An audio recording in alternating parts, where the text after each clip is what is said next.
중국 역사에 있어서 가장 유명한 황제 진시황은 죽어가는 자신이 두려워 3,000명의 신하를 보내 불로초를 찾아오라고 시켰습니다. 그러나 고작 50세라는 젊은 나이에 요절한 그를 아무도 살려내지 못했습니다. 이렇듯 죽음은 인간의 마지막 여행길이면서 한번 떠난 길은 다시 돌아올 수 없습니다. 그런데 목숨을 잃은 죽은 생명체는 살려낼 수 없지만 죽음의 땅이라 불리는 아프리카는 다시 생명을 되찾았습니다. 한국의 생명을 불어넣은 죽음의 땅 아프리카에 무슨 일이 있었던 것일까요?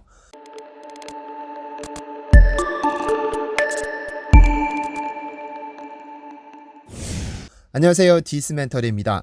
1990년대 후반부터 전 세계적으로 퍼지기 시작한 한류는 한국 영화, 드라마, K-팝 등 소위 연예인들에게서 보여지는 것들이 대부분입니다. 그렇지만 한류는 TV에만 존재하는 것은 아닙니다. 제조업에도 한류가 있고, 정책에도 한류가 있고, 건설에도 한류가 있으며 농업에도 한류가 있습니다. 특히 농업 분야의 한류는 우리가 꼭 곱씹어 기억해야 할 중요한 흐름입니다. 메슬로우라는 학자는 인간 욕구를 크게 하위 욕구와 상위 욕구 두 개로 구분했는데, 하위 욕구는 부족해서 생기는 욕구이며 상위 욕구는 더 성장하고 싶어서 생기는 욕구라고 정의했습니다.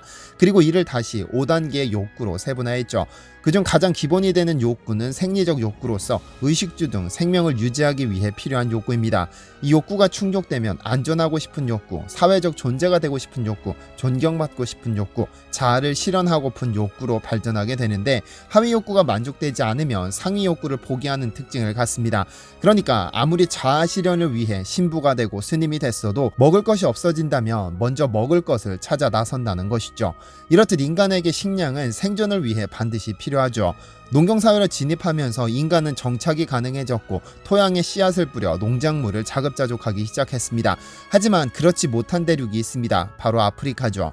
흔히 아프리카는 죽음의 대륙이라고 부릅니다. 아프리카를 죽음의 대륙이라고 부르는 이유는 수많은 문제가 얽혀있기 때문인데요. 정치적, 역사적, 환경적, 민족적 요인까지 얽히고 설킨 문제는 쉽게 해결될 수 있는 것이 아닙니다. 그중 환경적인 영향, 즉 비가 적고 메마른 땅은 아프리카를 죽음의 땅이라 부르게 하죠. 환경의 절대적인 지배를 받는 것이 농업인 만큼 1년 중 비가 골고루 내리는 것이 아니라 우기에만 집중적으로 쏟아지는 것이 가장 큰 문제입니다. 국제연구단체의 조사에 따르면 전 지구적 기상이변과 함께 아프리카의 건기와 우기 격차가 더욱더 명확해졌다고 합니다. 우기에는 폭우가 쏟아져 재산까지 쓸어가고 건기에는 쉽게 불이 날 정도로 모든 것을 말려버립니다. 또한 우기가 늦게 시작되거나 건기가 일찍 시작되는 등 농부가 예측할 수 없는 기상이변이 빈번해지다 보니 아프리카는 점점 농업과는 멀어지는 겁니다. 그런데 이렇게 농업과 멀어진 아프리카에는 농업 한류가 불면서 죽음의 땅이 생명의 땅으로 바뀌고 있고, 이 불가능해 보이는 사업을 한국이 성공적으로 진행하고 있습니다. 농촌진흥청이 진행하는 해외 농업기술 지원 사업이죠. 이 사업은 아프리카 등의 개발도상국의 식량 위기 해소에 도움이 될 뿐만 아니라 한국의 국가 브랜드를 높이는 데 일조하고 있는데요. 사하라 사막 한가운데 위치한 알제리는 사하라 사막 덕분에 살아갑니다. 중요한 관광 자원이기 때문이죠. 사하라 사막은 아프리카 10개국에 조금씩 걸쳐 있지만 알제리에 속한 면적이 가장 넓습니다. 알제리 영토의 5분의 4가 사막이니까요. 그러나 사막에서 농작물을 기르는 것은 불가능해 알제리는 사하라 사막으로 벌어들인 모든 돈을 식량을 구매하는 데 모두 써버려 항상 가난할 수밖에 없는 구조죠. 대한민국의 24배가 넘는 아프리카 1등 국토 면적을 보유했으나 경작 가능한 농지는 전국토의 3%에 불과하며 전체 인구 3,400만 명 가운데 14%가 농업에 종사하고 있습니다. 그러나 사막이라는 제한된 농업 환경에서는 높은 생산성을 기대할 수 없기 때문에 광대한 면적에 재배되는 작물의 생산량은 너무 적습니다. 특히 전체 인구의 70%가 주식으로 의존하는 감자의 경우 농민들이 파종하는 씨감자는 대부분 유럽에서 수입하는 실정이었습니다. 즉 유럽에서 씨감자를 수입하지 못하면 국민의 생명과 직결되는 위기가 닥치는 것이죠. 그래서 알제리의 씨감자 가격은 생산비의 70%를 차지하며 씨감자의 안정적인 수급이 식량 안보와 직결되는 상황입니다. 그런데 최근 알제리에서는 한국 덕분에 씨감자가 자라나고 있습니다. 지난 2007년 한국의 농촌진흥청은 18억 규모의 씨감자 재배를 위한 시설 및 실험 기자재를 알제리에 제공했고, 감자 전문가 11명을 현지에 파견해 평균 없는 씨감자 생산과 육종 기술을 전수해 주었습니다. 한국 역시 1970년대까지만 해도 씨감자 생산 기술과 기술력이 취약해 외국으로부터 씨감자를 수입해 왔습니다. 그러다 미국, 일본 등 선진국으로부터 씨감자 생산 기술을 지원받아 자체적으로 씨감자를 생산할 수 있게 됐죠. 그 후 한국은 피를 깎는 노력 끝에 한국만의 고유 기술인 무병묘를 이용한 씨감자 수경 재배 기술을 세계 최초로 개발해 실용화했죠. 현재는 독일, 일본 등 농업 선진국들이 모조리 이 기술을 도입해 사용하고 있는데요. 보통 씨감자를 생산할 때 선진국은 조직 배양묘를 이용해 상토나 흙에 재배하는 방법을 사용해왔습니다. 한국 역시 과거 이 기술을 지원받아 사용해왔는데 다양한 실험과 시행착오를 거쳐 물속에서 감자를 재배하는 독자적인 수경 재배 기술을 발명했습니다. 이 기술이 전 세계에서 최초로 씨감자 생산을 실용한 기술입니다. 이제는 한때 한국에게 기술을 지원했던 독일과 일본, 미국 그리고 국제감자연구소에서도 이 기술을 씨감자 생산 기술로 채택하고 있죠. 원천 기술을 확보한 한국은 이제 개발도상국에 기술을 나눠주고 있는데요.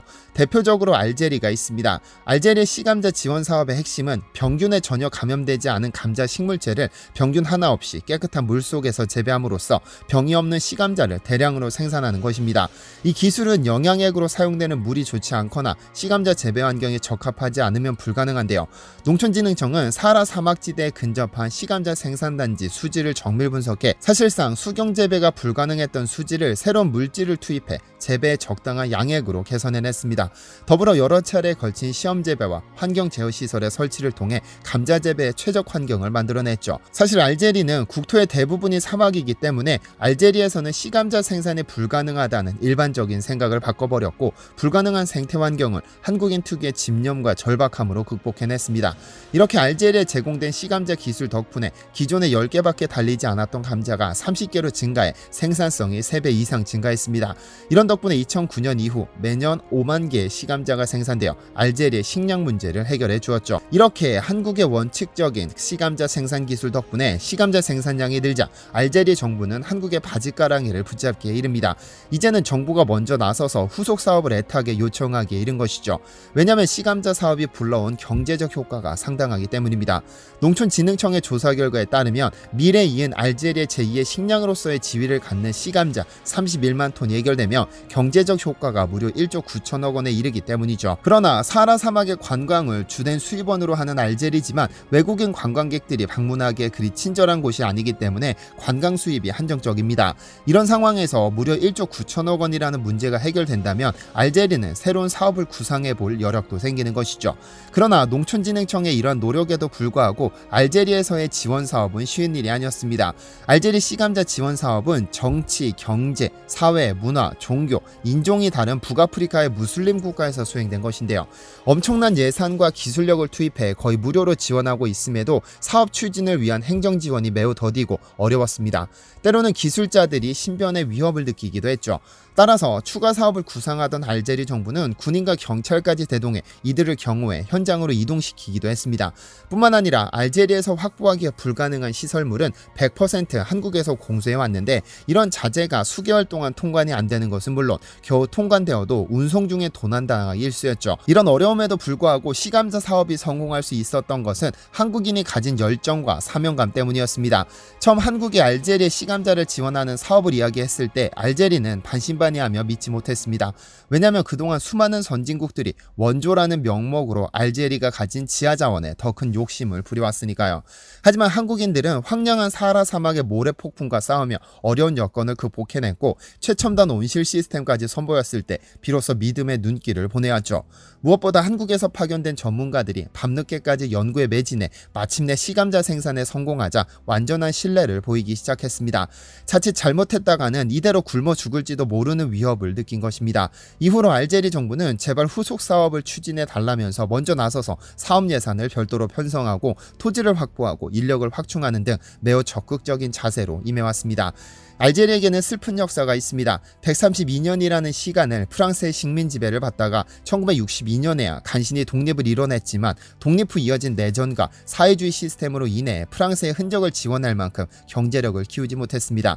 여전히 프랑스의 잔재가 진하게 남아있고 알제리스러운 것들은 사막을 제외하고는 그리 많지 못합니다. 이런 상황에서 알제리는 제2의 식량인 감자의 안정적인 생산을 위한 원천 기술을 확보하지 못해 결국 모든 씨감자는 외국에 의존해왔던 것이죠. 그러나 농촌진흥청 덕분에 씨감자 생산을 위한 세계 최고의 기술을 지원받음으로써 이제 알제리는 적어도 감자에 있어서만큼은 식량 주권을 확보하게 됐습니다. 대한민국은 1970년대 보릿고개를 이겨내기 위해 독자적인 기술로 통일벼를 개발해 보릿고개를 벗어났습니다. 또한 백색혁명으로 불리는 비닐하우스 농법으로 1년 내내 신선한 채소를 생산할 수 있는 농업기술을 발전시켰죠.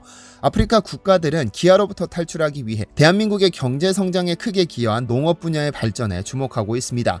이에 농촌진흥청은 한국의 경험을 개발도상국과 나누면서 개발도상국의 식량 문제에 크게 기여하고 있습니다. 누군가에게 기쁨을 나누어 주는 것도 훌륭한 한류지만 누군가의 생명을 지켜주는 기술을 나누어 주는 것도 새로운 한류로 볼 수 있지 않을까요? 시청해주셔서 감사합니다.